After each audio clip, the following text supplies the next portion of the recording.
হ্যাঁ, এক নম্বর হচ্ছে যে রাজ্য প্রশাসনের ভাবমূর্তি বহু বছর একেবারে তলানিতে ঠেকে গেছে। আপনি যদি গোটা ভারতবর্ষের কোনো রাজ্যে গিয়ে বলেন আপনি পশ্চিমবঙ্গে থাকেন, বাঙালি হলেই তো পশ্চিমবঙ্গে থাকে না, তো গিয়ে আপনি পশ্চিমবঙ্গে থাকেন, ওরা সঙ্গে সঙ্গে জিজ্ঞেস করবে যে ও ওদার দিদি হ্যাঁ না, বাস তারপরে একটা হাসবে। কারণ হাসির খোরাকে আমরা পরিণত হয়ে গেছি বহু কারণে। এক, দু নম্বর হচ্ছে প্রশাসনের ওপর আস্থা। আপনি যে কথাটা বললেন অত্যন্ত কাজের, either police or any general administration, যে কোনো।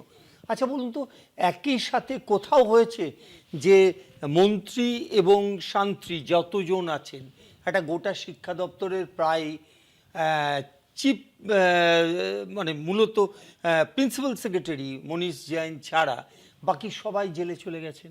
এটা আছে, এটা আমাদের এখানেই আছে।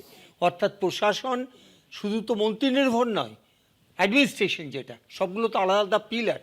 তো একটা যারা ইলেক্টেড মেম্বার আর যারা অ্যাডমিনিস্ট্রেটিভ সার্ভিস থেকে এলেন, এরা এই দুটো পিলার তো ধ্বংস। কারণ একসাথেই তারা অবস্থান করছেন এবং একজন আরেকজনের কথা শুনে তারা কাজ করছেন প্রত্যেকটা ক্ষেত্রে। গোটা অ্যাডমিনিস্ট্রেশন, সে আপনি এডুকেশন অ্যাডমিনিস্ট্রেশন বলুন, হেলথ অ্যাডমিনিস্ট্রেশন বলুন, ধরুন এই কেসটা হচ্ছে আগামীকাল এই কেসটা সুপ্রিম কোর্টে উঠবে এবং সেখানে ইডি বলছে যে আমরা কোনো নথি বাজেয়াপ্ত করিনি। আমি বলছি ইডির পারফরমেন্স এটাও তো বলতেই হবে। ইডির সাথে এই রাজ্যের প্রশাসনের কি সম্পর্ক আছে, এই সম্পর্কে বহুবার আমরা বলেছি।